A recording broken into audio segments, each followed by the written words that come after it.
My entitled family wants to take my house and give it to my brother, even though they kicked me out of their home because they had no space for me.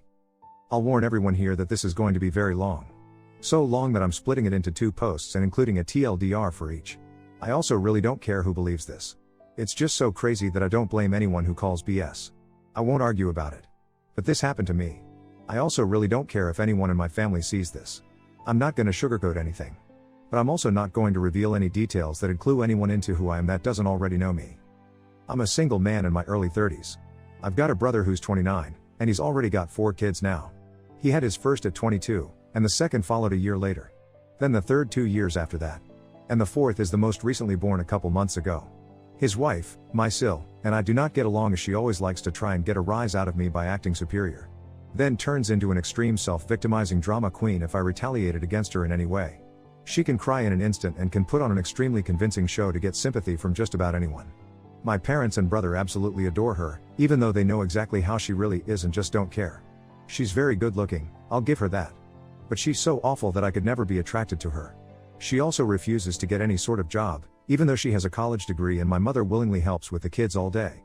So their finances are entirely dependent on my brother. This also means they can't afford to live anywhere but my parents' house. And privacy is a bit of an issue with all of them under one roof in a 3-bedroom house that was built in the 60s. Growing up, my younger brother was also the obvious favorite. We're 3 years apart in age, but he developed a superiority complex because I was badly punished if I retaliated against his antics in any way back then. It was obvious my parents cared for him a lot more because he got the lion's share of everything unless people called them out on it. Which did happen a fair bit by other members of family. Which is why my parents packed us all up and moved us about 150 miles away from them, so they generally would see us on holidays since it was a 3-hour drive. My brother got physically abusive towards me on a number of occasions, flirted relentlessly with my first girlfriend to the point she broke up with me, and laughed at any misfortune I had. And my parents just told me to suck it up whenever I was upset about it. I only got equal treatment when my parents wanted to keep up appearances. I admit it was rather funny to see the looks on their faces whenever they had to treat me equal to my brother on birthdays and Christmas because other people were present. We had relatives that were very nosy, and loved gossiping drama. So my parents did their best to hide what was really going on, and threatened to take all my stuff away if I didn't keep my mouth shut. If anything, it just made my parents celebrate more when I turned 18 and moved out because it meant they no longer had to provide for me. I wasn't even done with high school yet when I moved out. But couch surfing was far better than living with them. I was low contact ever since leaving home. They didn't even show up for my high school graduation. But I really didn't care. From that point on, I would usually only see my parents and brother on holidays like the rest of the family. The start 2020 pandemic was not kind to me. I lost my job, and couldn't renew the lease on the condo because my roommate also lost his job and neither of us could afford the place on unemployment money. It was a rented 2-bedroom condo that I really loved. As the lease was ending, my roommate left early to move back in with relatives, and I had to sell nearly all of my stuff because I was soon going to be homeless if I didn't downsize to an extreme. I really shouldn't have rented a place that was so expensive. But I liked living the high life. Until that life wasn't kind to me. And I realized I should have been living somewhere far cheaper so I could have saved more money to fall back on. But I had a plan. I own a truck simply for the fact that I've always loved trucks, so I found a $1,000 camper in good shape and put it on my truck just so I could live out of it for a while. It was supposed to be temporary, but I ended up living out of it far longer than I ever thought. I originally was hoping to be able to live out of the camper at my parents' house, where my brother and his family still reside as well. But when I asked my parents to let me stay for a while, they told me they had a full house, and didn't want me there. Plus, we hadn't exactly gotten along in the past decade. They said they'd only agree to let me park my camper there if I paid them basically what it'd cost to rent an apartment in my area. That was way too much just to park my camper. I was jobless and trying to save as much of my unemployment money as I could till I could find a new job. I may as well be living in an apartment with that rent price they were asking. My parents called my camper an eyesore and told me to take a hike since we couldn't come to an agreement. And Sil thought it was absolutely hilarious I had to live in a camper. My brother joined her in pointing at and mocking me while calling me a homeless bum. I parked my truck/camper in a store parking lot to sleep on the first night that I had nowhere else to go. I felt scared out of my mind that someone might try to break in. Suffice to say I didn't sleep well that night. There was nowhere else I could go as any other relatives that owned houses were fairly far away, and all my friends were all apartment people. And I was pretty attached to my area as well. So I didn't want to just leave. I'd also had my mail forwarded to a friend's apartment. It was the only way I could still get my mail anymore. Finding a stable place to park was pretty difficult. I went looking around to try and find a job similar to my old one. It took months of living the nomadic camper life. In that time, I had to deal with a lot. Everything from beggars and drug addicts, to people demanding I leave because my camper was an eyesore. At one point someone who told me to move claimed to be with an HOA. I wasn't even parked on a street with houses. And when I questioned what HOA, they got incredibly belligerent and threatened me. I moved my camper anyway just to avoid the trouble. In order to have a steady supply of electricity, I learned to use a long extension cord to plug in anywhere I could to recharge my camper batteries. This meant sneaking around and plugging it into an outside outlet of a random building while parked on a street. I know that's a crummy thing to do, but I had to keep my batteries charged so my refrigerator would stay cold. I had a small solar power bank for recharging my phone, but I didn't have anything like a generator. And generators are noisy and require fuel anyway. So I did what I had to do. After months of living like that, I finally managed to get a new job. I had to move to the neighboring city to find a job that didn't involve retail. I worked retail while in college and promised myself never again. Though I was nearly ready to break that promise. I was still getting unemployment money. But I had no stable place to live while receiving it. And I didn't want to still be jobless when it ran out. Plus I was bored out of my mind. I had little else to do but read, watch movies on a small portable DVD player, use my phone or laptop, and keep note of where I could park and what local public bathrooms I could use. I kind of envy that the Japanese have public bathhouses. We could really use stuff like that over here. When I finally landed a new job, I practically lived in the back lot of the building by the warehouse in old employee parking spaces literally no one else seemed to bother using because they were so far in the back that the area was borderline forgotten. My boss/company owner actually liked this arrangement because I was willingly available to take any shift I could get, so long as I had enough sleep. He even let me take the camper off my truck and set it up in one of the spaces so I could drive around without it. Not exactly sure if this was legal, but no one bothered us about it. The entire time I lived back there, I didn't have to deal with many trespassers. There were a few, but the security guards escorted them out. I was pretty much on call almost all the time when they needed me, and was working virtually every day of the week. My boss let me plug my camper into the building for power and water, and I paid a small amount of rent by working for free on Sundays when no one else was in the office but the janitor and security guard. Beyond that, I usually had to shower at a friend's apartment, or at my local gym as the camper didn't have a shower in it, and only a portable toilet. And I didn't want to fill it because emptying it is a nasty chore. So I used other bathrooms as often as I could. I had a key to the warehouse, and could go in to use the bathroom there at any hour. I was even on a first-name basis with the night security guard. He's since become one of my closest friends. The camper was easy to heat in the winter with a small electric heater. Summers were not fun though. The camper didn't have AC, so I had to get a used portable air conditioner just to make it bearable. I made a lot of overtime pay, and hands-on learned some new skills from other employees. Eventually midway into this year I landed a better position in the company as a supervisor, and started making a better salary than my old job. That's when I decided I wanted a house. The scare I'd gotten from losing my condo made me realize I needed something much more stable for the long term. I looked around for something close to my work, and just 2 miles away found a 3-bedroom manufactured home on a small property. But I managed to get it for $10,000 less than the asking price somehow. I used nearly my entire savings for a down payment and got approved for a home loan. I finally didn't have to live in a camper anymore. There was enough space for me to back my truck in behind the house to take the camper off to set it up in the backyard. So I put it there as its own little building just in case I want to use it again. When I was fully settled in the house, I was dumb enough to brag about it on my book of faces. My family saw the post, and that's where this shit really starts. After a few weeks my parents and brother along with his family came to visit completely unannounced to have a tour of my home. I didn't even give them my address. So how they found out where I live, I still don't know. None of my friends have fessed up, and no prior family members visited me before that. So I wonder if they stalked me at work and followed me home or something. It really wouldn't surprise me. Once I opened the door, they practically all shoved their way in like rambunctious tourists. Then just started making themselves at home. They all kept poking around and Syl had this creepy smirk that she was repeatedly flashing me. And it was only later that I figured out why. And it made me madder than a bull on steroids that just got stung by a hornet. My parents were constantly talking about how I've got so much extra space now. And it's too much for someone like me who has no wife or kids. Sure, not now. But maybe someday, and my brother kept remarking about how there was more space than our parents' house, and my house was closer to his job too. Red flags all around, I know. Eventually my brother asked me to speak privately. Everyone else suddenly left the room and piled out onto the front porch. That's what finally made me realize they'd planned something. My brother, let's call him Dan for the sake of simplicity, said the house was too much for me alone. And I should let him move in with his family because his wife is pregnant with kid number 4. And my house is much closer to his job. He pointed out that I already have the camper, so I could just live in that outside while they live in the main house. And I'd like to point out that Dan never once spoke of offering rent. Mind you, he's got a good job. He also started talking about how there would be changes, and even curfews. And that I couldn't just walk in at any time without prior notice. If it weren't my brother, I'd think the person I was talking to had lost their mind. But Dan lost his marbles long ago thanks to our parents treating him like he was the center of the world. I tried to speak, but he kept talking over me as if I had no say in the matter. There was no way in hell I'd rent my house or parts of my house to him. Other people maybe, just so I can pay the mortgage off more easily. But certainly not him, or his nasty wife. I've heard of this exact kind of situation in videos online many times. And never once did I think I'd actually live it because I thought it so ludicrous. But my parents, brother and Sil do all fit the bill for a bunch of narcissistic entitled crazies. So I picked up my phone and set it to start recording. Then just held onto it. Dan didn't even seem to care or notice that I'd done this, and just sat there with his arms waving around while talking about all the reasons of why he needed my house. Then went from saying that to acting like it was a done deal and trying to reach out his hand to shake mine. That's when I finally showed my backbone and said hell no. And I said it loud enough that Dan stumbled backward for a second. I'd rarely ever raised my voice to him on that level because I was punished by our parents whenever I did.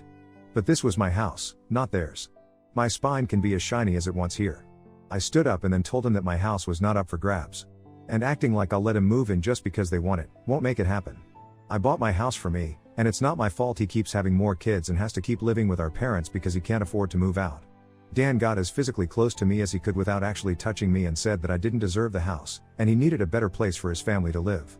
I laughed back in his face and said that was total bullshit because I worked hard to be able to buy my house. Of course I deserved it. Dan started yelling that I have no wife or kids, and I don't need all the space. So I may as well give it to him. I said I'm not giving him anything.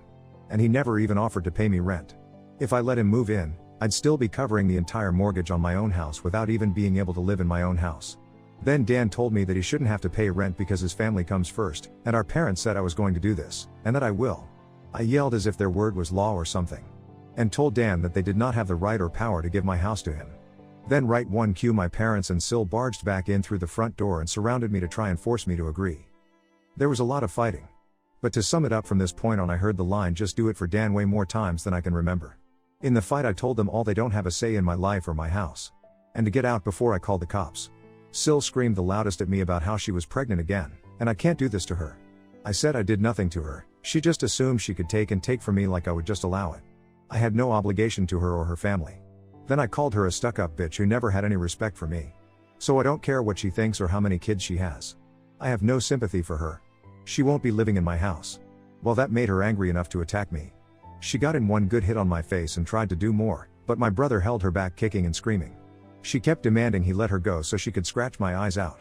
The phone I was holding recorded pretty much everything. So I held it up and said I was going to call police if they didn't leave right away. My parents told Dan they were leaving. Then my mother said that I had a week to come to my senses. I told her I won't be, and to not come back. Then I told Sil that my phone recorded everything, and if she tries anything, I'll press charges for assault. She screamed at me and then stormed out loudly, crying with her face in her hands.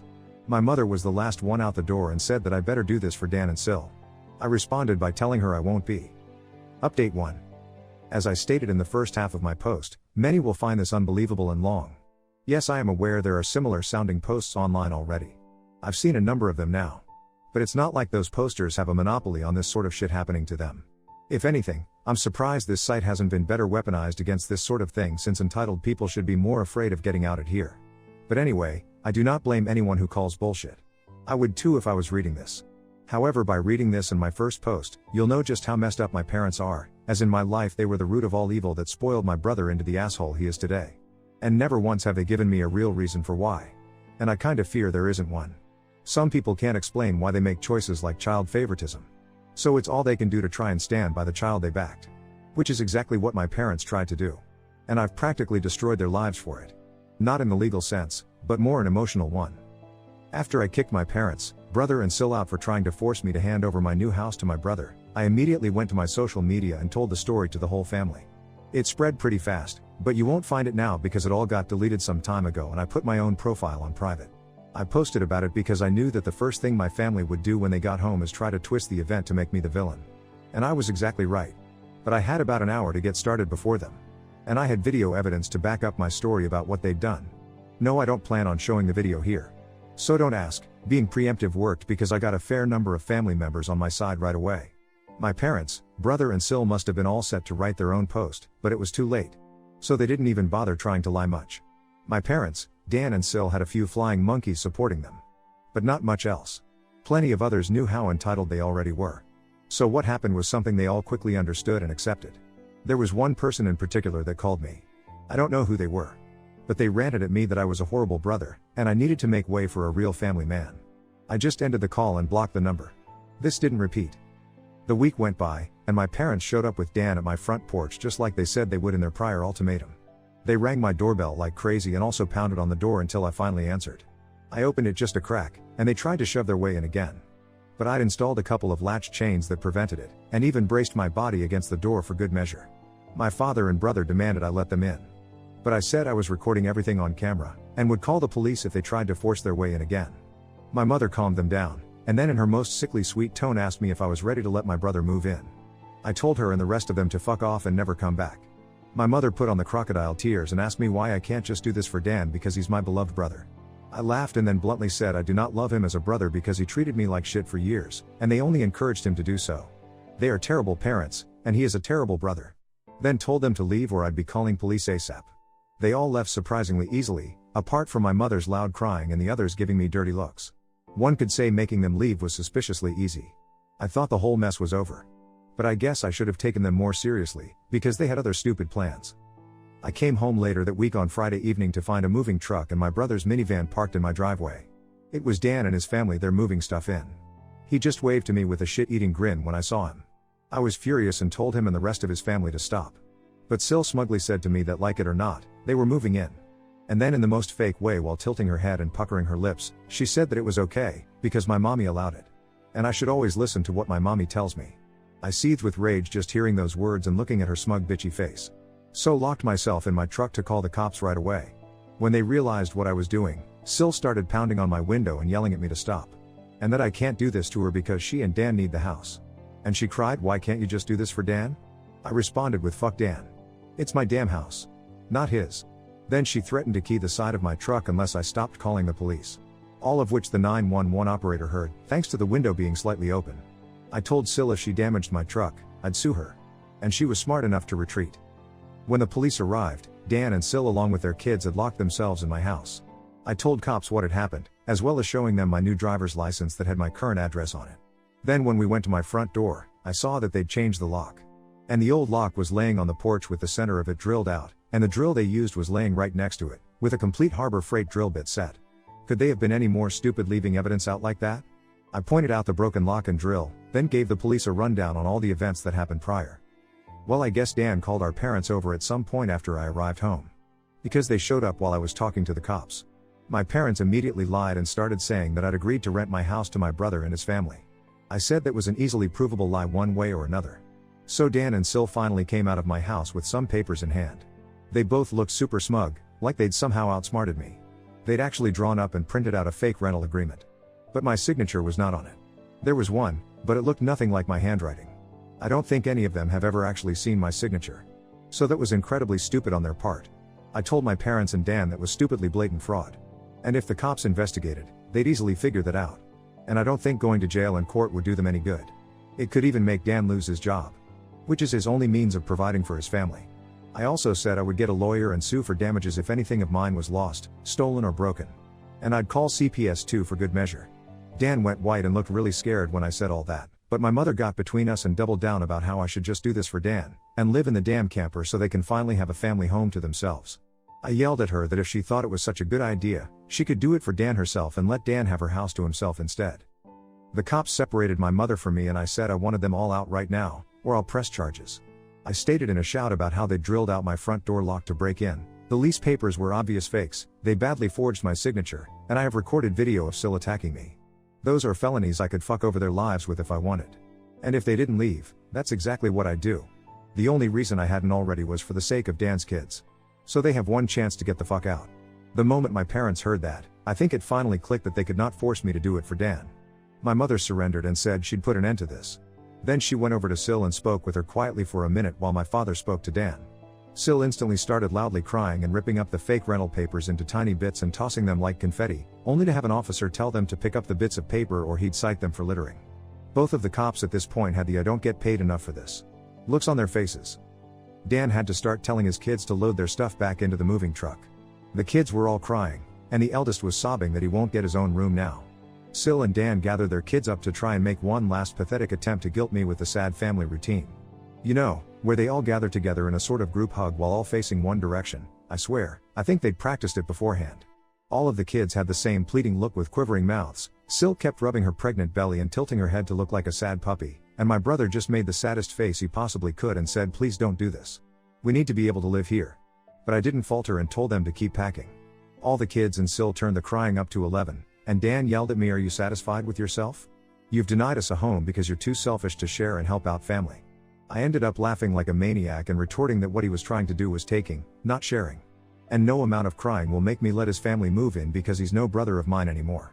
He's just an entitled prick who thinks he can take whatever he wants from me like when we were kids. Dan started F-bombing me until the cops told him to cool it or he'd be in cuffs regardless if I wanted to press charges. He sucked in his lips and looked a mix of afraid and supremely pissed off. I asked the cops if they could stick around until my parents, brother and Sil had all left. And they said they had no intention of going anywhere until this had been resolved. In fact, in the next few minutes 2 cops became 4 as more drove in for whatever reason. That gave my parents some extra incentive to get moving. I made Dan give me the keys to the new lock he'd put on my front door. Though I got another lock the next day anyway because I didn't know if he had copies of the keys or not, he was really reluctant to hand them over. Then instead of handing them to me, he actually threw them down the street and into a storm drain while saying to go get them myself. But one of the cops scolded him for that and made him go get them. He had to pull the grate off just to get at them. And he got pretty dirty in the process. When he got the keys back, he just grumbled then slammed them down into my hand. I then told them all to leave and never come back.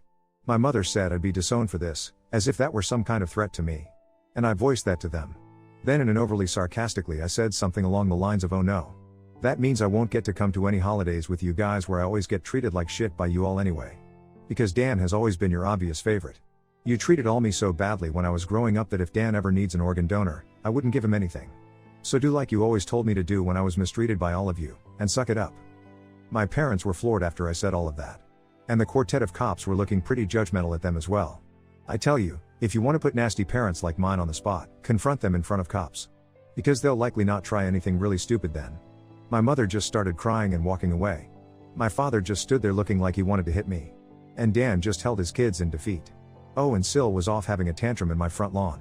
Soon enough they all formed a line handing out boxes and got their stuff out of my house. Nothing had been unpacked yet. So it all was taken out pretty quickly. But while doing it, my mother kept saying it wasn't too late, and I could still do it for Dan several times. Each time trying to bargain more and more to try to make me change my mind. She said that Dan could pay me rent if I let them stay. And when that didn't work, she said I could move back in with them to let Dan rent my house so I wouldn't have to share the building. I told her to shut up and keep packing boxes because I don't want Dan or his family around, I don't want his money, and I certainly don't want to live with him or my parents ever again after the way they treated me when I was a kid. Making a deal with my parents would be like making a deal with the devil to me. Sil ended up having another tantrum after hearing that and threw a box down, then sat on the ground to have a pity party because she didn't want to go back to sharing a house with my parents. And she just sat looking angry/sad there until everyone else was finished. She didn't even want to get up when it was time to leave.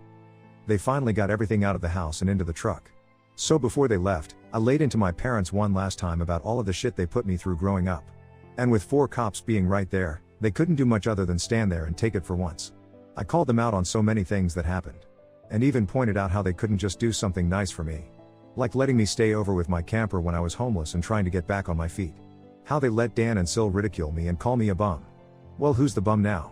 They wanted to kick me out of my own house so Dan could stay in it free of charge, yet when I needed a place to go, they wanted to gouge me for more than I could afford just to park my camper when they knew I was out of the job. There were more extremely judgmental stares from the cops when I said all of that. So I put my parents on the spot one more time and asked them what I ever did other than being born to deserve being treated so badly. Because when I finally have a bit of success in life, they want to snatch it away from me for their favorite child since they'd rather I give everything to Dan, and have nothing for myself. I bought my house using the money that I earned. I owed them nothing, and I won't be asking anything from them ever again. Because clearly I will never be anything more than a doormat or a cash cow in their eyes. I got no answers from them. They just stood there looking like fish out of water. So I continued ranting and asked them what in God's name made them think they were such good parents after all of that. My father was beet red. But more from embarrassment than anger this time. And my mother was crying that she was a horrible person. I bluntly agreed that she is a horrible person. They all are. And I bet they'll go to hell for it too. They were shitty people, and they all knew it. But if I'd called them out on all this stuff in private instead of in public, they'd just get mad at me and still act like I'm in the wrong. They just kept up the denial for so long that it became a part of who they are. My mother buried her face in my father's jacket to cry. And my father looked more defeated than I've ever seen him. Dan and his family avoided me entirely as they finished putting everything back in the moving truck. I made sure nothing of mine was stolen. Not that I'd had a chance to get much furniture yet. I was lucky to even have a couch at that time. They all got back in their vehicles, and Syl just stood staring at me with malice until my brother finally got her to drive the minivan home. And as soon as they were all gone, I got back online again and spilled the beans what happened. My parents were too embarrassed to even try and defend their actions this time. And while the family was somewhat split before this incident, it was now a landslide in my favor. Nearly all of the family has sided with me after this incident. And those who haven't simply aren't siding with anybody. No matter how much my parents previously tried the "we did it for Dan" line, no one listened anymore. So any remaining familial support they had is now gone. Many in the family who I expected wouldn't side with me, did. That includes the former flying monkeys. So I guess they've finally had enough. Around that time I offered to host half the family at next Christmas Eve in my new house. My parents were not invited. I wasn't blocked on my brother and Syl's profile surprisingly. And I saw Syl had her fourth baby in early November. They are still living with my parents. I'm pretty sure they knew I was watching, because Syl kept making passive-aggressive posts every couple of weeks or so about not having enough space while living with my parents. Probably to see if she can still guilt me. And I'm sure it's driving my mother and father up the wall because they aren't getting any peace and quiet in their old age with 3 rowdy obnoxious kids, a mentally unstable Syl, my golden child brother, and a newborn baby in the house all at once. Perhaps they could move into a camper in their own backyard and let Dan take over their house completely. They might get some peace then. Yeah, they could do that for Dan. There was supposed to be more. But this post got way too long. So I'll be posting a part 3 later. Update 2. I was trying to keep things to 2 posts. But I realized while compiling everything that part 2 was just too damn long. So I've divided it into a part 3. For those who commented en masse to get cameras. I will, when I can afford it. I'm still in financial recovery from buying a house last year. And as far as I know, good cameras need a decent computer to record too. And I don't have anything more than a 3-year-old laptop that runs Windows 10. Yes, I am aware of doorbell cams. That will be the first kind I get. For those who kept saying that I should have just gotten my brother and Syl arrested, that the only reason I didn't was because they are parents. Their kids need them. And if Dan was arrested, he'd likely lose his job. And without that, his family has no money. And Syl has an only months-old baby right now. Neither of them need to end up in jail. But you don't need jail for revenge. Police can help, yes. But I got payback without filing a police report. Would I be this merciful again? More than likely not. And they know it. I decided to wait on making an account and posting until after the new year, just in case more stuff happened. And it did. As previous readers know, my Syl was making passive-aggressive posts on social media that were obviously directed at me. Especially after Syl had her 4th baby in November. She was posting the same repetitive nonsense over and over again. She just found semi-clever ways of rewording it. But she pretty much kept regurgitating that she was tired of living with my parents, that there isn't enough space, she needs her own house, blah blah blah. I know I sound dismissive. But live through what I have with these people and you'd be ready to sarcastically play tiny violins in front of them too. They're just that bad. And since I waited until January to make an account, more happened just like I thought. I stated before that I'd invited half the family for a Christmas Eve party at my house. And everyone I invited all came, even though it was a fairly long drive of around 3 to 4 hours for them. But they wanted to come and show me their support. I was praised by them a lot for how hard I'd worked to get a house on my own, and that they were sorry for everything I'd went through.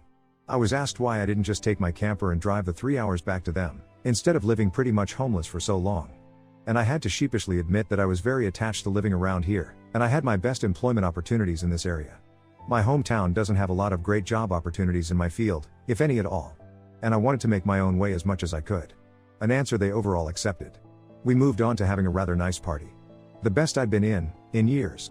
Some relatives even brought CDs of great Christmas albums. And I have to say, the one my uncle brought of Ray Charles was my favorite. He sings Christmas songs like no one else I've heard. It was a grand and happy time. I felt like for once I could just forget my past issues and enjoy the moment. But I wouldn't be writing this if it had stayed that way. About 2 hours into the party, you know who showed up. My parents, brother and Syl popped in trying to look all smiles. They didn't even knock. Just walked right in my front door like they were meant to be there. I shut off the music and told them to leave immediately. They begged to stay and said they brought gifts. One of my uncles stood up and yelled at them before I got another chance to speak. And he said they don't deserve to be in my home, or my life after the shit they tried to pull months earlier. And he was backed up by several other relatives. Mind you, this guy is my mother's brother. And he used to love her to pieces until he found out about the shit that went on between me and my parents. My grandparents, mother's parents, as old as they are, hurriedly got in between us and said to my parents that if they want to make amends with me, it's far too soon. And they've never been more disappointed in them than they were this past year. They'd hidden their favoritism for my brother from prying eyes for a long time. But no one was fooled anymore. And they needed to make a serious effort to try and actually treat me like a son if they ever wanted to be in my life again. Then they turned to Dan and Sil, and said they've seen the repetitive nonsense Sil keeps posting about. They're tired of it, and to just let it go already.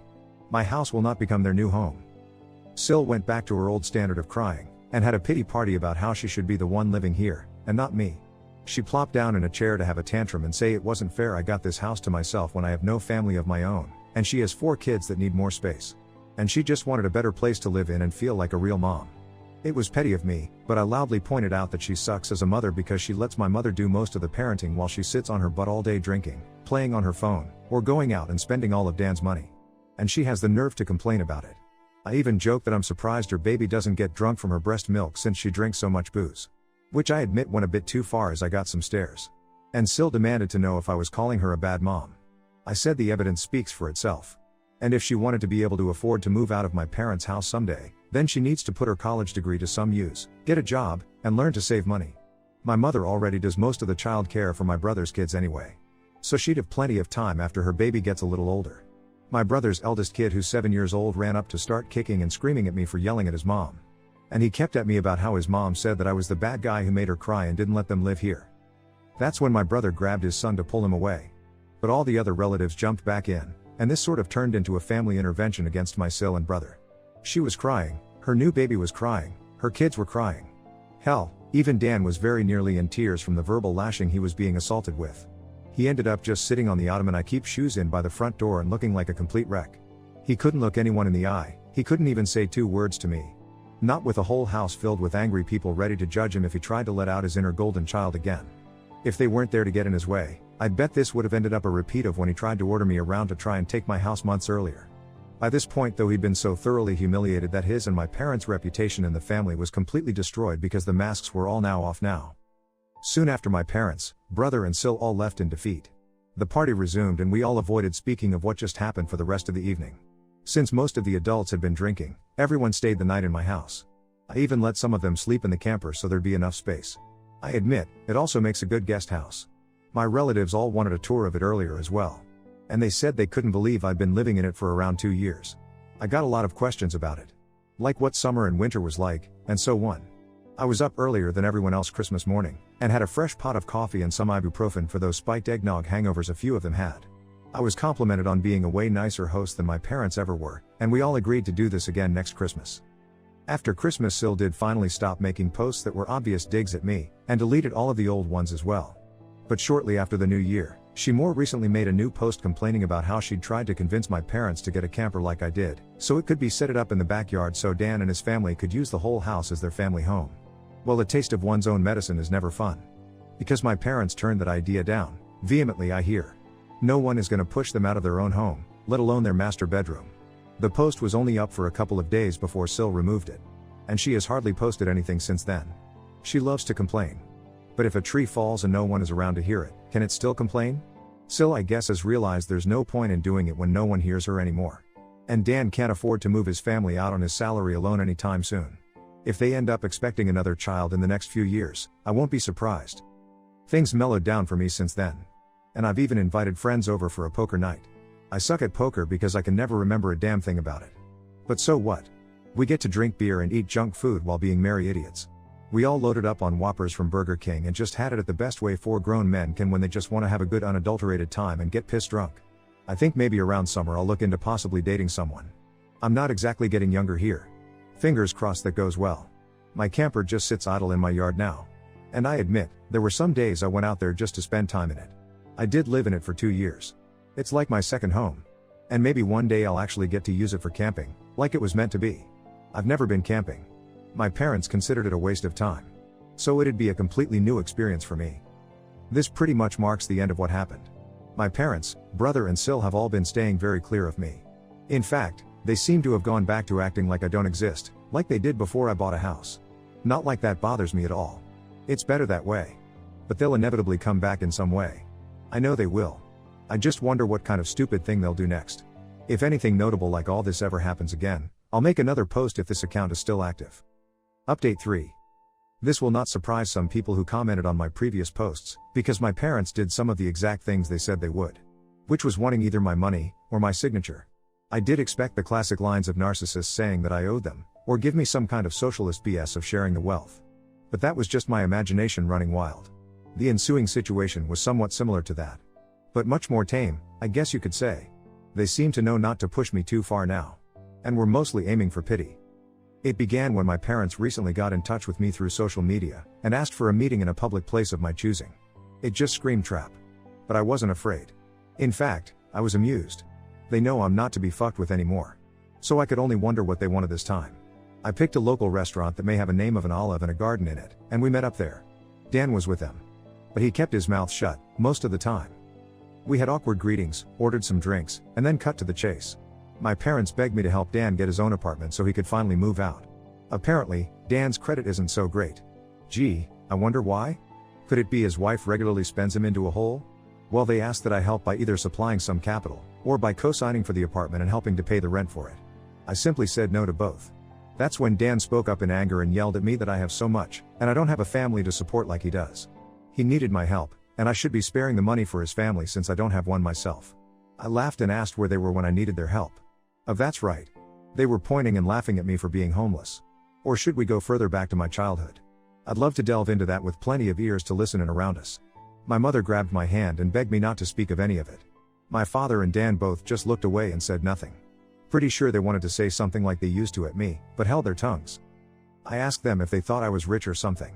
And their looks said it all. And when I told them I don't have that kind of money, they looked at me like deer in headlights. I broke it down about how much I'd managed to save for the down payment on my house, and the way I had to live and work in order to save that much so fast. And then how I spent nearly all of it on the down payment of my house. I'm still in financial recovery. I did have monthly income to spare, yes. But most of it was going right into my savings. I asked Dan what his yearly salary was, and when he told me, I pointed out that it was actually a bit higher than mine. I then loosely broke things down in rough math in front of my parents on how about 70% of my income goes to my mortgage, insurance, gasoline, internet, phone, food, and other bills. And then there's maybe 30% of that left at most that I can put into savings. And I need that money saved to get back on my feet in time. And I have to make sure I have savings to fall back on. My truck is from the 90s. If it were to break down, I'd need money to either fix or replace it.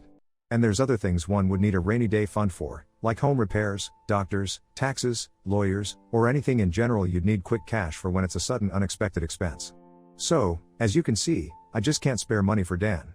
And I also refuse to co-sign for anything as that would leave me on the hook for any bill Dan couldn't or wouldn't pay. Then I pointed out that, that's likely why my parents didn't co-sign for Dan's apartment themselves long ago. And my mother just started crying again. I was pretty much one step ahead of them in all of this. I'm not an ATM, and I'm not a fool. And I stated that right to their faces. I expected my father to become angry with me like he always does. But this time he just, well, didn't. I've known this man to explode on me for the slightest provocation of not enabling my brother all of my life. But this time he just didn't do that. There wasn't even a sneer on his face. The only way I could describe the look he had was regret and defeat. Maybe regret for being a shitty parent. Or maybe regret because he can't bully me around anymore. Who knows? Either way, my parents couldn't really argue with me, and I wasn't about to give them any money. Dan just got up and said this was all just a waste of their time, and that he was leaving. My mother started apologizing for him, but Dan still wanted to leave. Then just to kill with kindness I offered to buy them a round of unlimited soup and salad while we were all there. I guess they couldn't turn down free food since we hadn't ordered anything but drinks yet, and they stayed. I went out of my way to talk about anything other than money. Dan remained quiet, and was either eating his food or looking at his phone. But my parents just awkwardly talked with me. They brought up that they've recently joined a local Christian church. And that they'd already been going for the last 2 weeks. I said good for them, and they of course started trying to advertise that they'd like me to go too. I simply said no thanks, and they were smart enough not to push further. When the meal was finished, Dan left a $10 on the table for the tip and walked off without saying another word to me or anyone. My mother just excused his behavior and we all parted ways. That was about it. Not nearly as much drama as I thought there'd be. But this is still far better than how things used to be with my parents and brother. As for Sil, well, she's been regularly complaining online about my parents. She really doesn't seem to like the fact that she's not queen bee of their house. And I think her toxic is finally getting to them. Why else would they be so desperate to come crawling back to me? Sil actually wants my parents to move into a camper like I had to do in order to make space in the house. And she's being told no. Every time. She does seem to have a following of Karen-minded people like her though. Because here and there I get messaged by someone I don't know, that are intent on raging at me for not giving up my house for Sil. I don't bother to argue with these people anymore. I just block and move on. Though there was one persistent troll who had my phone number. And they call from a different number every time. Yes, it seems to be the same person who called me to say I need to make way for a real family man like Dan. But I could care less. The calls though, seem to have slowed down, if not maybe stopped. Because I made it clear to that person that they were only amusing me by keeping this up so long. The last time they called was around the beginning of the month. And it's been silence from them since then. Update 4. Well, I figured I'd wait half a year or so after the original posts to update everyone. But it ended up being longer than that. Yes, things did go bad again. But not really for me for the most part. I'm pretty much fine, if not almost unscathed since last Christmas, apart from the time my parents and Dan came to me for money, as my last post told, and a more recent confrontation between me and Sil you will read about here. I did get a few cameras for my house, including a Ring doorbell in front. I didn't tell my family about the cameras just in case. But thus far no one has attempted a break-in. I think the way I outed them all before scared them into leaving me alone, for the most part anyway. I've taken to renting out 2 of the rooms in my house. One to a close friend, the other to a friend of said close friend. Both have been fantastic tenants. They know to keep quiet and leave me alone most of the time, and even have small refrigerators they keep in their rooms so they don't need to keep any of their drinks in the main fridge. The deal I gave them on rent was too good for them to pass up. It increased my monthly income well. And even after taxes, I'm still monthly putting away some decent amounts in the bank since the rent money pays a good chunk of my monthly mortgage. You're all probably wondering how my parents, brother and Sil took to me renting out those rooms to friends. Well, the answer is, not well. My father and Dan stayed out of it. But Sil freaked out, which made my mother come crying to me over how I could have rented those rooms to Dan and his family instead. We had a bit of an argument in which I pointed out for one thing, they fucking broke into my house before to try and steal it. She wouldn't want to let someone who did that move in with her. Also, there wasn't enough room for me, Dan, and his entire family in my house. Not that I'd ever share a roof with them anyway. It's a 3-bedroom, and a manufactured home no less. I have the master bedroom and its adjoining bathroom. That would have left only 2 small rooms for Dan, Sil, and 4 kids. Not to mention they'd be annoying AF to me all the time. Also, she knows very well I can't be around Sil because she intentionally antagonizes me. And they all mocked me when I was homeless before. Besides, my current tenants are both single guys in their 30s I get along with. My mother had some sobbing excuses for a while. But she finally let it go and admitted she was just desperate. Edit, parents found out I was renting rooms out because Sil basically stalked me in some way. Then she told my parents, and then my parents contacted me. And then my mother came over to cry about it. Since then my parents haven't bothered me once about the house. So things are good for me. My parents and Dan, not so much. It turns out Sil is a far worse person than even I thought. I already knew she was a gaslighting self-victimizing drama queen. But she sank even lower. Because Dan's youngest child turned out not to be his. Yeah, you all read that correctly. Sil had an affair. Which in retrospect isn't all that surprising. And something a few people here totally called months ago. After being caught, Sil was ousted from the family. Dan just recently finished with his divorce. Which actually went in his favor since we thankfully live in an at-fault state. Dan also sued to get his name taken off the birth certificate of the youngest child, and won. Basically, after the incident where my parents tried to force me to hand over my house, things got pretty tumultuous over at their house. Sil blamed me, a lot. She was convinced somehow that I had tons of money, like I'd won the lottery or something, and that I should share the wealth. Apparently it was her idea that they come to my Christmas party, because she hoped they could all try to get on my good side. It was also her idea to make my parents and Dan try to get money from me for an apartment. So it really burst her bubble when Dan and my parents informed her of how my finances actually were. For the longest time she had Dan and my parents fully engulfed in her toxic mindset, and only fed their narcissism with her own. So her blaming me made the rest of them blame me. That is until what happened in front of the police when they tried to steal my house. That's when the downfall for Sil really started. My parents and Dan were apprehensive about coming to my Christmas party after the way I'd outed them. But Sil convinced them to just throw together a few cheap gifts from what they could get at the last minute and just show up, because he'd never throw us out once we're already there. Boy was she wrong. She gambled on that plan, and I with the complete blessings of everyone I'd invited threw her and the rest of them out. Her plan she no doubt thought was the most clever thing ever, backfired in her face spectacularly. I guess being chewed out by family at my party not only wrecked my parents' reputation even more, it actually started a wake-up call for them to eventually not listen to Sil anymore. And as I said in my last post, my parents decided on going back to church. Perhaps because last year I'd said they'd probably go to hell for their actions. I can't say that's the real reason. But But you gotta admit, it would feel kinda satisfying if that was the case. Though my parents hadn't been to church in 2 decades before going back. While I don't think it's a bad idea that they're going to church, they need to understand that going doesn't just give them a do-over for all the shit they've done in the past. But I have a little faith they're at least trying, because my parents came to my house without Dan to personally apologize to me after they'd seen an animated video of my first 3 posts. That's right, they've known about this Reddit account for a long time now. They also know everything I'm saying. Yes, they're unhappy about it. But I feel everyone here deserves an update since it's anonymous. For my parents and Dan though, watching animated video of themselves and their own actions was a great way to make them see what kind of people they really are. And they came over to apologize to me later. I'd never seen my father apologize like that to anyone. And the man isn't a good actor. So this felt genuine. They fully acknowledged what they did to me, and how there's no excuse for any of it. They even described themselves as narcissists, and admitted the truth that they had wronged me very badly. Then they went on to blame Sil for a lot of things. Yeah, they kinda threw her under the bus. But it's not like she wasn't guilty of everything they said.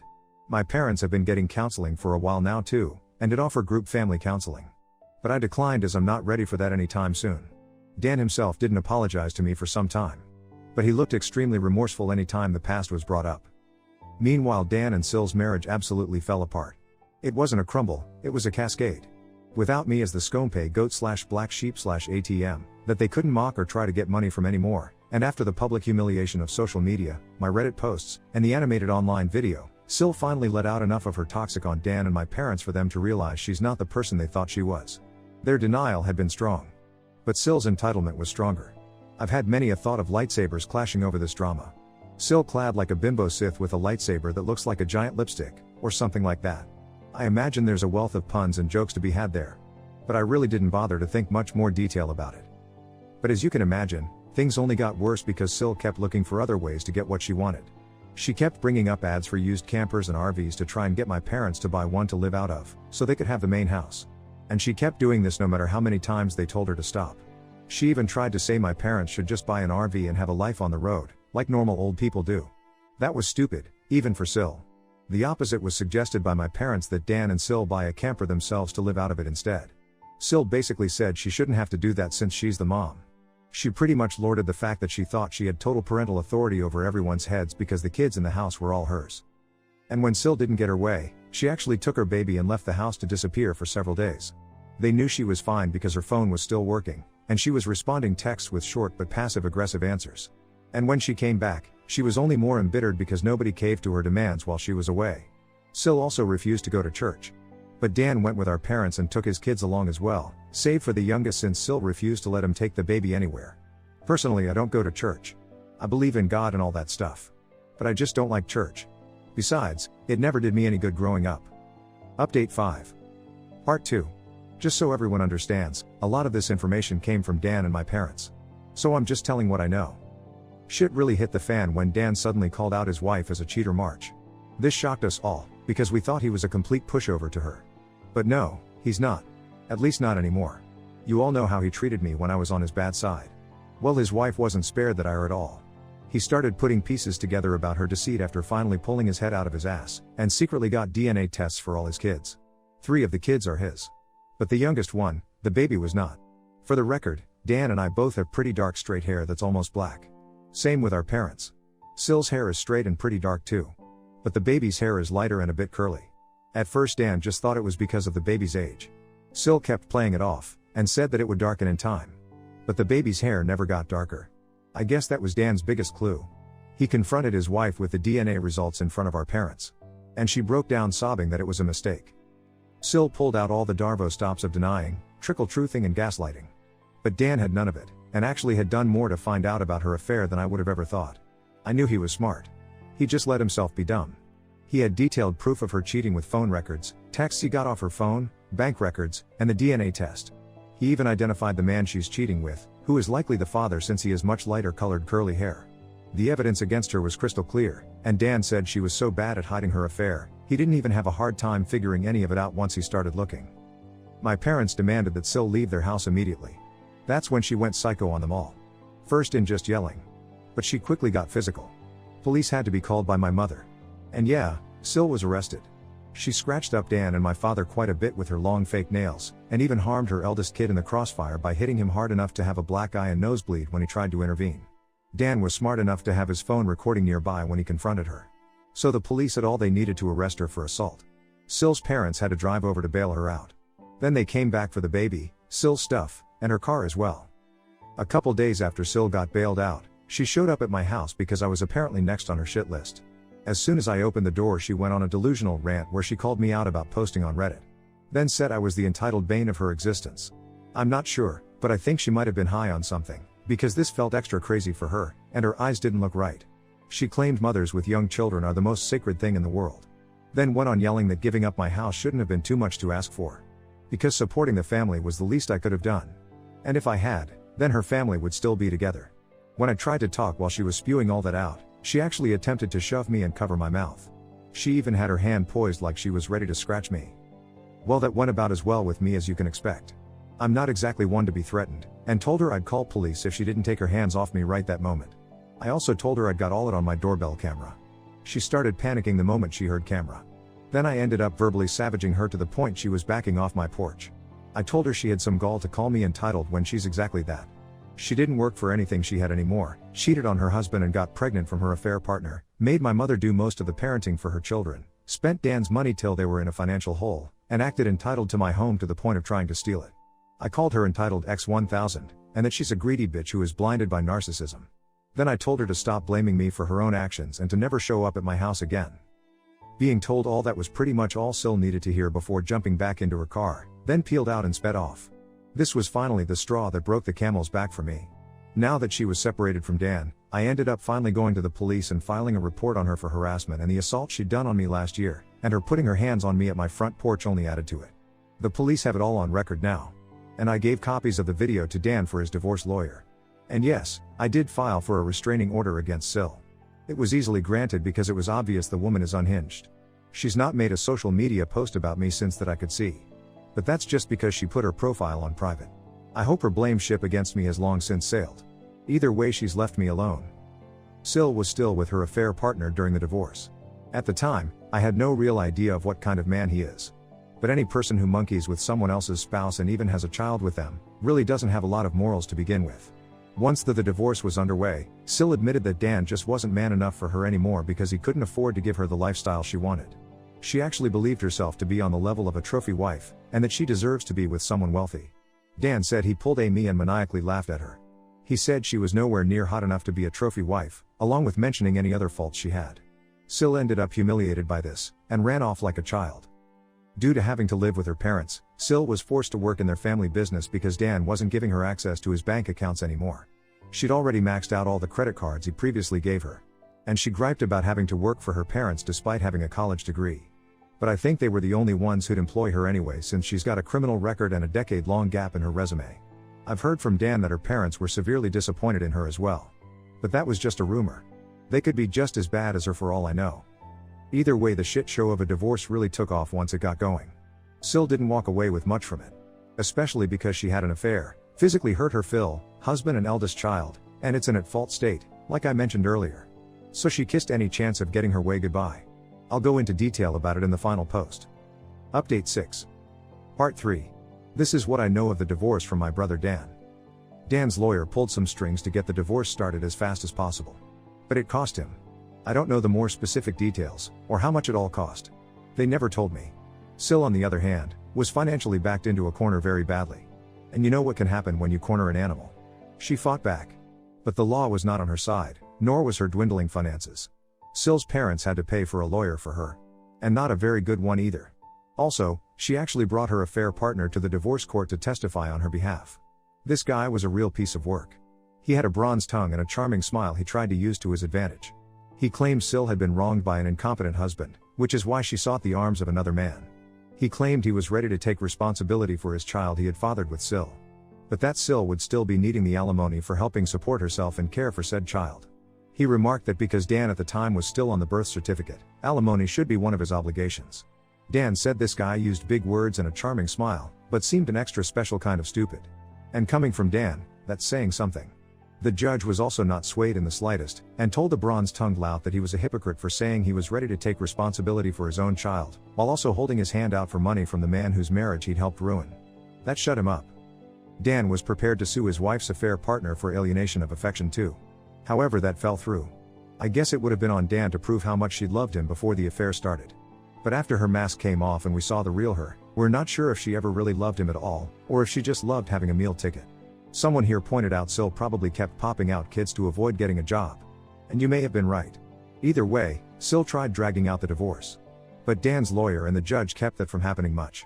I swear, Dan must have seriously lucked out, because he got one of the meanest and most unsympathetic to cheaters judges in the state. And all the evidence we had on Sil made it easy to keep her from playing the victim. So instead she just let her real bitchy self out since there was no point in hiding it anymore. The court had all of the records provided by Dan and myself, police reports, photos and recordings to prove she was an abusive narcissist. There was a mountain against Sil that she had no way to climb over or hike around. She tried standing against the mountain. But that was prime avalanche territory. In the end of the divorce, Sil struck a deal to end things quick. Dan takes 3/4 of the credit card debt, gets his name off the affair baby's birth certificate, and Sil walked away with only partial custody of her children, no alimony, but also without most of the credit debts she racked up. Her being legally employed by her parents meant she had an income of her own to fall back on to start paying off her debts. She can see her other kids almost whenever she wants, and can take them on weekends. But for whatever reason has made very few attempts to even see them. She took them out to eat fast food a few times. But she never took them home with her. The kids are back in school now. So that gives her even less opportunities to see them. You'd think her parents would want to see their grandchildren. But they haven't contacted Dan about it. They barely saw Dan's children before that too. Now they may not even bother to see them at all. Do they hate kids or something? Even Dan doesn't know. But he tells me that his in-laws were always indifferent to him. As for Dan, well, he really did love his wife a lot. So the betrayal of her cheating made him hit the bottle hard. Rewind back to the night of his confrontation with his wife. He came to me in a stupor with a whiskey bottle in hand and his face all scratched up and covered in bandages. I wouldn't say he was drunk yet. But I freaked out seeing him looking like that at first, then berated him for driving under the influence. But that didn't really mean much to him compared to the betrayal of his cheating harlot of a soon-to-be ex-wife. We spent a few hours hanging out in my camper so as not to disturb my tenants. All the while Dan was drinking whiskey straight from the bottle and crying that he's a fool. And how he regretted ever marrying Sil. Pretty much any time he mentions her now, he just refers to her as that bitch. So that's ex-Sil's nickname now. Ironically, this time together was the most bonding Dan and I have done in 15 years. While he didn't exactly apologize to me, he called himself a shitty human being with terrible taste in women. Then said I at least didn't make his mistakes. Despite all he previously did to me, he's still my younger brother. And I couldn't risk letting him try to drive home. So I told him to stay the night and managed to take his keys. Then set up the bunk in my camper for him to use. I rented out my spare rooms after all. He was in no shape to drive home. And if he'd taken an Uber, he'd have to pay for it, and then have to come back for his car later. He was still a depressed crying mess, and didn't want our parents or his kids to see him like that. And frankly, I was worried he'd do something insanely stupid if I let him leave. I didn't want him to sleep in the house, so putting him in the camper was the best option. Just because that bitch fucked him over, doesn't mean I suddenly trusted him. So better for him to sleep it off in the camper. We both spent time in the camper playing games and watching movies on my portable DVD player. Poker was no fun with just two people, and Old Maid was just boring. Thankfully I had an Uno deck too, and an old school battleship game. He really liked those. It was enough to keep him distracted until he was finally willing to lay down after running out of whiskey. He threw up a lot of it in a bucket anyway. But he was not opposed to sleeping in my camper. In fact, he found the idea kinda cool. Dan had a lot of questions for me as to how I'd lived in the camper for as long as I did. And I answered them all, if not just to keep him busy. But I needed to go to bed myself since I had to be up early. So I left him with my portable DVD player and a couple of movies. That way he could amuse himself alone for a while, if he even managed to stay awake.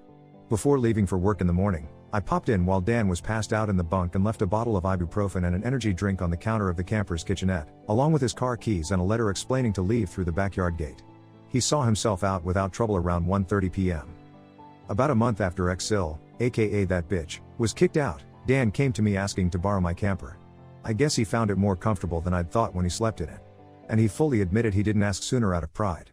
But with his soon-to-be ex-wife out of the house, he'd decided to give up his room for his eldest kid.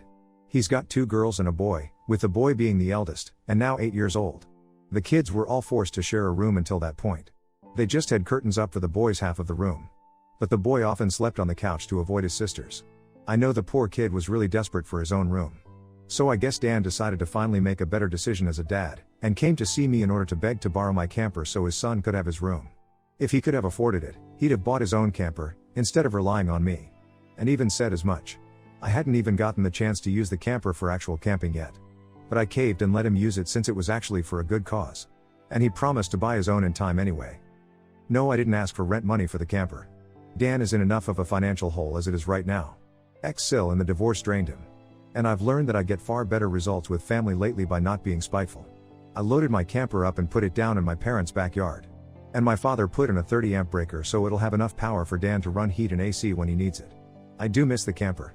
After all that time living in it, it kind of felt like it was a part of me. But the only reason I loaned it out was for the sake of Dan's kids.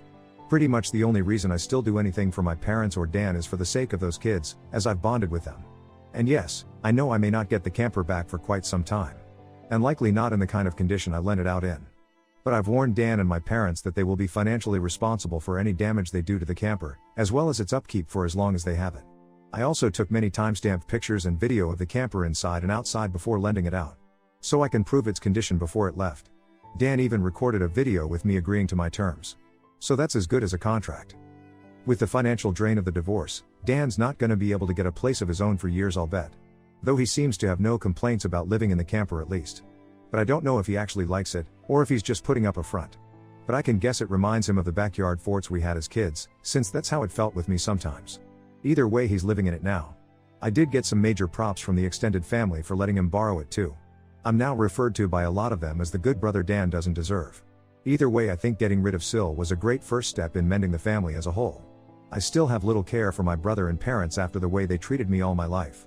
But I'm not gonna let Dan's kids suffer for it. Those kids have actually really warmed up to me. They're actually happy to see me when I come over, or when they visit me. I've even babysat a few times. Now that they don't have their mother's toxic around, they've become much nicer kids. Especially to me. I'm actually getting to enjoy being an uncle now. My mother is still doing the bulk of the parenting for my nibblings, and she's been acting as nice as possible to stay on my good side. My father often looks very defeated in my presence. But otherwise he's been either stoically quiet or just generally nice to me. But he won't talk to me much. Though that's leagues better than how he was before at least. I'm not letting my guard down either way. My parents do seem more happy that my ex-Sil is gone. And they often say they don't know what they ever saw in her. My mother especially, because the two of them butted heads over who was mom in the house for a long time. Now for the last part. At the same time as the divorce, Dan sued to have his name removed from the birth certificate of the baby that wasn't his. That bitch didn't really want to change it, because it meant no more child support from Dan if she did. However, there was a court-ordered paternity test for the man identified as the baby's father. I was prepared to laugh in case it turned out he wasn't the father either. But he was. And Dan's lawyer had a long talk with ex-Sil's lawyer. Ex-Sil had no leg to stand on, and Dan was ready to go to bat to make her situation even worse. She didn't have the finances to fight him any longer, and agreed to changing the birth certificate. The bronze-tongued lout who'd knocked her up, did man up to take financial responsibility as a parent. But he ended up not staying with Sil. He contacted Dan through his lawyer to tell him he'd broken up with that bitch, and that he wouldn't bother him again. I checked the social media of that guy after Dan linked me to it, and the lout was upset that now he's financially responsible for a child he never planned to have. And that he's too young for this. Guys, from what Dan's lawyer was able to find out, that man is just over 40. He looks younger than he is. But he's by no means a young man. Shortly after that he put his online profile on private. Ex-Sil did the same with hers a long time prior. So I've no more information left to give. This may be the end. Ex-Sil is out of our hair, my parents and brother have finally made a real effort to be better people, I'm surprisingly happy as an uncle, and my house is still my house. Update 7. No surprise, ex-Sil saw my Reddit posts. She can't contact me about them in any way but with a lawyer thanks to my restraining order against her. And she likely can't afford to get a lawyer right now anyway, since the divorce financially drained her too. So she bitched to Dan about it, and demanded he tell me to delete my Reddit account. But not only has Dan read my recent posts, he no longer cares. He said they serve as a reminder of the prick he used to be. And he's not losing sleep about it. Besides, I've still helped him out despite all he's done to me. So he's not gonna be upset about it. My parents have also made sure to try and treat Dan and I more equally when I'm around too. My father is still a man of few words around me though. Someone pointed out that changing now after so long of treating me as the opposite of Dan, means he doesn't know how to connect with me anymore. And I think they're right. I don't mind the way he is now though. My mother has also developed a habit of saying she's sorry about every little thing in my presence. Dan told me that she and my father have been reamed a lot by extended family and their counselor. And now my mother feels like she needs to apologize for everything. This is all a stark contrast to how they used to treat me. Also, I didn't talk about before what ex-Sil's opinion was on Dan borrowing my camper so his son could have his and ex-Sil's old bedroom. Well, like a stereotypical bully, she looked down on him and mocked him about it because now he's living like a bum, as she put it. But Dan took it all in stride and asked if she was done yet, because he knew this was exactly how she'd react. And he just plain doesn't care anymore. She's borderline dead to him, and her insults were on deaf ears. Then he pointed out to her that he was living out of the camper because he was putting his kids ahead of himself so his son could have his own room. Something his ex never did, despite being their mother. She just weaponized her children and pregnancy to keep from working and to emotionally blackmail everyone. Then he asked her to remind him how that was working out for her. Mind you, this was early on in their divorce. I'm sure you can all guess her reaction. Dan said his ex did have quite the tantrum about my recent posts. But no one has bothered to contact me on her behalf to take them down. So she just has to live with a well-deserved shame. She has been trying to act nicer to Dan lately. Guess the grass isn't so green living with her parents. Dan tolerates her as the mother of his children whenever they meet. But nothing more. He will never take her back. He's told me that he can never look at her like he used to. And the very thought of her turns him off emotionally. So ex-Sil pretty much has no chance of reconciliation. I have no new info on ex-Sil's affair partner. His social media is still locked down. Same with ex-Sil's. And it's likely to remain that way as long as I have a chance of reading them. Update 8. Happened in the middle of the night/very early morning on the 1st. I suspect it was my ex-Sil. But the person my cameras recorded was wearing layers of heavy sweats, and had their face wrapped up along with big glasses covering the eyes. You couldn't really tell if they were a man or woman. They came on foot too. So no identifying a car. They did look about ex-Sil's height though. But that's not much in the way of evidence on its own. If it was ex-Sil, she knew about my cameras. So covering her face and body for petty eggy revenge was probably the smartest thing she's done in years. Way to finally put her college degree to use. By egging a beat-up old pick-em-up truck. The egger showed up around 3 a.m. I was deep asleep, and didn't hear anything. Whoever it was that appeared that night, quickly threw a dozen eggs or so, all over my truck. They didn't attempt to do any more damage at least, and were gone in a flash as soon as the last egg was thrown. I didn't see the mess till I was leaving for work in the morning. I ran my truck through a local car wash during my lunch break. That took most of the egg off. Had to scrub it a bit more later after work. Egg really isn't good for the paint. But the truck is from the 90s, and doesn't exactly look mint anyway. I did take photos and filed a police report with the CCTV footage as evidence. But so far nothing has come of it. There was no real damage other than my minor irritation and $15 at a car wash. If ex-Sil did do this, then she was smart enough to only throw eggs and not key my paint or slash my tires. So my insurance wouldn't be involved. I don't think much will come of the police report as the cops seem to dismiss it as a probable prank by a teenager. I get they were probably overworked. But at least the report will keep a paper trail in case of future incidents. I waited till now to post because I wondered if anything else would happen. But no. Just right back to peace and quiet. I would appreciate any good advice on the matter though. Just in case something like this happens again. Update, asked around with some people on the street about cameras possibly seeing the person who egged my car. Responses ranging from we don't have cameras to it was Halloween and people pull stupid pranks. Let it go. The few people who were helpful told me that I waited way too long to ask, and the footage auto-deleted. So basically the egger got away. But if it was Sil, I'm guessing she had to walk around a half-mile in those sweats just to not get her car spotted on camera or something. It wouldn't surprise me if she questioned if it was even worth the effort. Oh well. I guess I'll just wait and see if the egger comes back next year. I did hand out printed pictures of the egger though. And even stapled a few up on posts. So now people in my neighborhood are aware at least. The tenants renting out 2 rooms in my house have stayed out of it. And I don't really blame them. It's not their problem.